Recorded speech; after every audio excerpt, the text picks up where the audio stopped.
Hello and welcome to another Pitt post-game show here from the Pittsburgh Post-Gazette.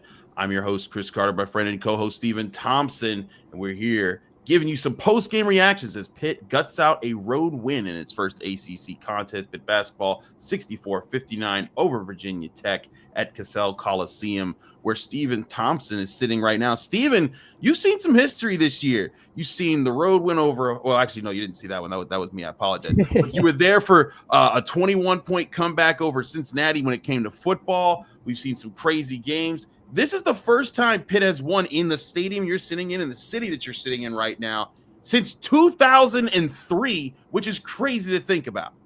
Yeah, it is a little crazy. I mean, it hasn't been a ton of games, but you would think that given the good teams that Pitt has had over the past couple of years, that they would have at least stolen one from down here. But no, Pitt hasn't beaten Virginia Tech in Blacksburg as a member of the ACC until today. And so, I mean, they had to do it in not the prettiest manner, but Pitt recorded some history today.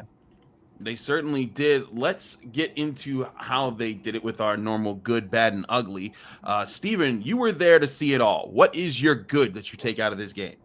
Yeah, my good is really just this win and being able to bounce back after a really difficult stretch. Pitt played 7 games in 23 days, which is a ton for an average college basketball team. They played 6 of those games against power conference opponents. So I asked Jeff Capel how he was feeling after the game as we were walking to the press conference, and he said he was tired. And you can understand why. I mean, they have been traveling a lot. They haven't been home since Tuesday. They've been to Mississippi State. Got boat raced in Capel's own words, and then bounced back and just win today. So, I think it was impressive to see them kind of step up to the challenge physically, especially in the second half, and grind out a win like this. I think the nature of how they won is less important at the end of a stretch like this than the fact that they just that they won. It was a difficult stretch, and while they only went 3-2, they slipped up against Wisconsin, they slipped up against Mississippi State as well, but I think they closed this difficult stretch, this 6-game stretch, about as well as you could have hoped for them to. I think so too. After the way that you lost that Mississippi State game, and they came out a little flat early in this game, for them to bounce back and get a win, certainly big. We'll talk more about that later. My good here, I could talk about the defense late in the game because they did close out the game, not allowing a basket for 5 minutes and 19 seconds. But I got to talk about Jaylen Lowe. This guy continues to step up in big moment after big moment after big moment after big moment. Even as Pitt was getting boat raced in Mississippi State, like the one guy who kept giving them a shot, being like, hey, if someone else rallies with me, we can go on a run here, was Jaylen Lowe. And here you go, Jaylen Lowe leads the team again, 19 points, 6 of 16, only hits 1 3-pointer, but it was a huge 3-pointer. Also gets to the line, hits all 6 of his free throws, add in 5 rebounds, 2 assists, did have 3 turnovers, but another key point, Stephen, 4 steals. He came up in so many big moments for Pitt. He actually, in the final 5 minutes and 19 seconds in this game, he was the only player on either side to make short shots from the floor. And those included a big 3-pointer where it seemed like Virginia Tech was cutting off all the attacking lanes. He steps back from almost from Blake Henson range, hits a 3-pointer. That made it a 2-point game. And then hits 2 insanely contested baskets driving to his left, where it looked like it just looked like on TV there was just so much traffic. Gets him high off the glass, gets him to fall, and then hits the final 4 free throws of the game. He scored the final 6 points for the Panthers in a 5-point win. And Stephen, he just continues to rise up in big moments. He did it for them in Ohio State. He did it for them in LSU. I think he's putting together a really strong first-team All-ACC type of resume, at least early in this 8-2 season for Pitt. Yeah, and I'm glad you brought up the 4 steals. I mean, that was what Jeff Capel challenged this team to do at halftime, and then took an early timeout with about 18 minutes left in the second half. He challenged them to be better defensively, and Lowe was a big part of that. I mean, he had one big steal that came after Zach Austin got a steal. They both led to buckets, and it cut, what was a 6-point lead or an 8-point halftime lead. They finally got it down to 1 off of those 2 steals. I mean, Capel challenged Lowe specifically, called him out, said, I need more effort from you on defense. And Lowe really responded in the biggest ways. He was excellent today, not just offensively leading the game with 19 points, but defense was how Pitt won this game, and Lowe was kind of the tip of the spear in that sense. No, absolutely. I thought that was a huge part of it. And like he said, like Jeff Capel, said with Papa Conte in the Ohio State win, sometimes it can just be a spark of one guy that can get everyone else to get back on their game. I thought that was a big part of this. But in a 64-59 win, there's often some bad here. What's your bad from this game, Steven? Yeah, it was the turnovers, especially in the first half. They had 9 in the first half. I mean, their ninth led to a breakaway dunk as the time expired and put them down 8. They were just sloppy, and I think maybe that's a reflection of maybe some exhaustion. Like I said, the long road trip. This is a difficult time for Pitt to play, and they came out a little flat, like we said. But we talk about it a lot. I mean, sometimes these slow starts, you're not going to be able to recover from them. So Pitt can't afford to be that sloppy with the ball. They need to be a little tighter, a little more focused, and they can't give the ball away like that because it leads to easy points for the opposition. And when you're as good a defensive team as Pitt is or has been for most of this year, to give teams free opportunities like that is just silly. And it's not something they can afford to do. And they're better than that. They can't do it. I think that's the thing there is that they're better than that.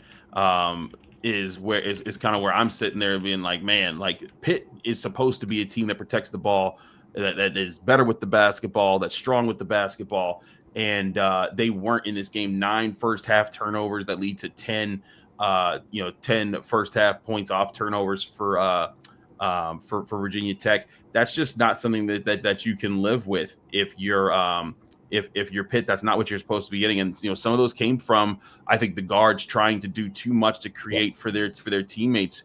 Some of those drives that Jaylen Lowe had, like right at the end of the first half, Pitt has a play drawn up. Jaylen drops a pass off for Cam Corrin. He's not home, and instead of taking the layup there, it leads to a turnover and buckets the other way.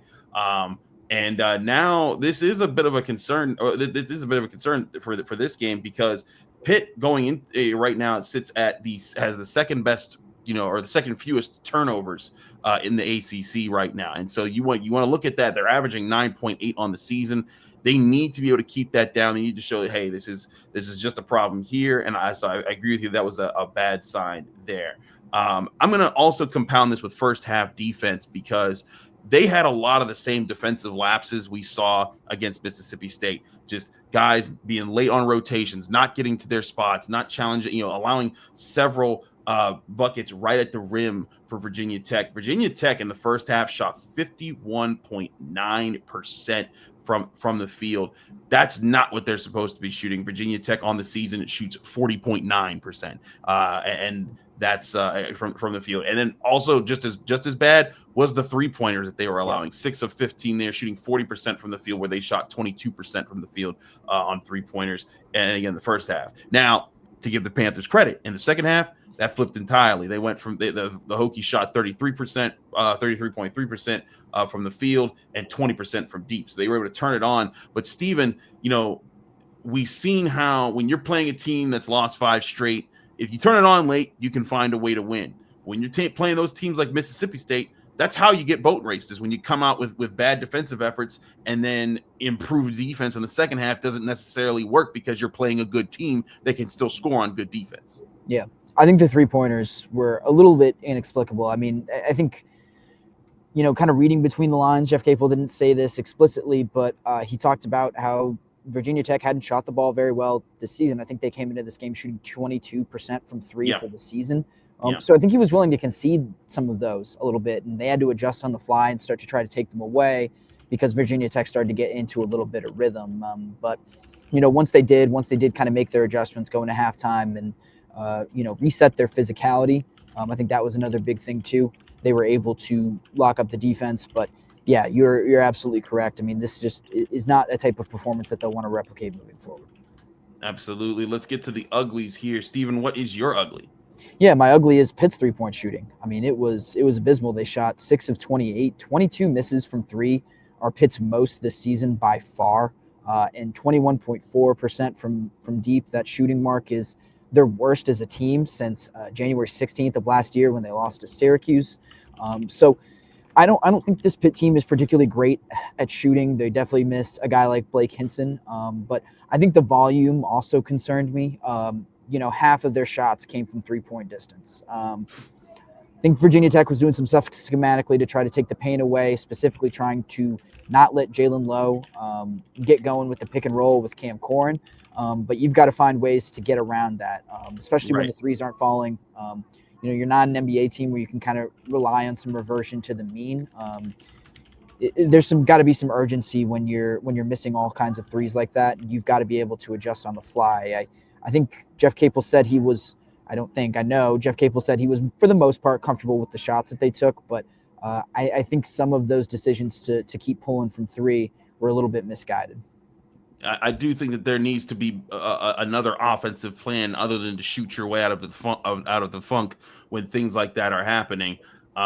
Pitt certainly had, was able to find answers late in this game, but like we're saying here, they did it here. They need to learn from this and have other ways to get to the rim. And I think some of that will have to come from guys stepping up elsewhere. It seemed like several times, Ishmael Leggett and Jaylen Lowe were trying to create for others, and that led to problems when, Cam Corrin or Guillermo Diaz-Graham or Amsa Dalot, they just weren't able to capitalize on those types of moments. And also, like you said, the three-point shooting is just abysmal. And I think that's where, you see Guillermo Diaz-Graham, I think I calculated he's 2 of 17, I think, from deep, in this road trip.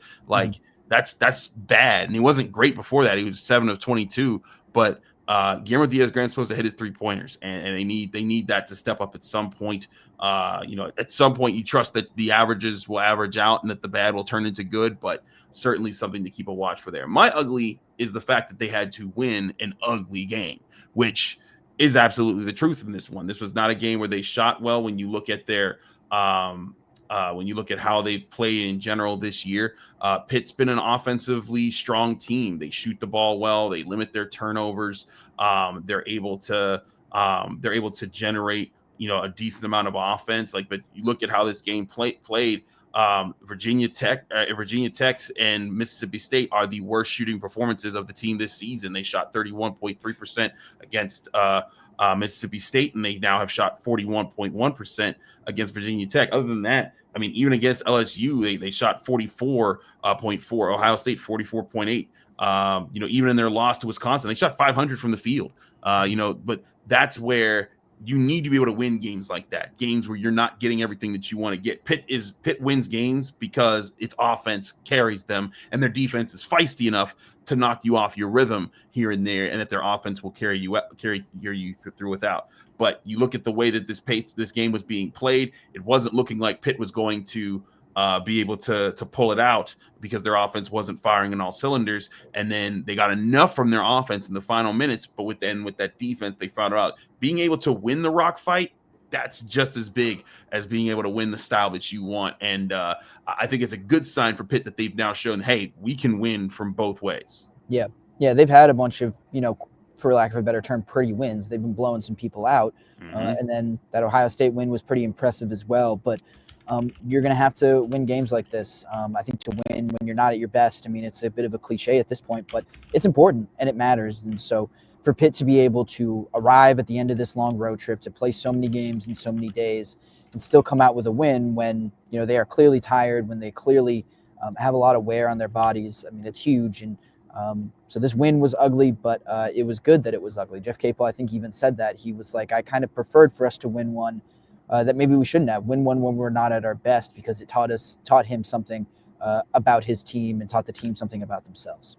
Absolutely. They have a lot to learn. This was just their first ACC contest. We will see how the Panthers get everything together. They return back home for the first time in a while. And I think that's going to be big, just kind of getting that chance to reset, to get back into your home environment. They've played 5 straight games against power conference opponents. They faced Eastern Kentucky and Sam Houston at home starting next Wednesday, and then again the Saturday after that. before they take a decent long break of 10 days. And then they'll play their next ACC contest at home against California on New Year's Day of all days. We will have you covered throughout all of that, though. Read all of Stephen and Mai's work in the Pittsburgh Post-Gazette.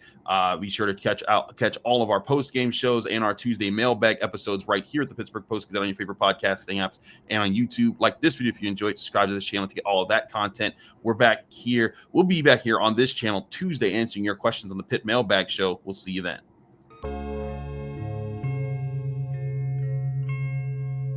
Thank you for checking out this content from Post-Gazette Sports. If you watch this video on YouTube, please like the video and subscribe to our channel. For all of the sports coverage the Post-Gazette has to offer, visit post-gazette.com.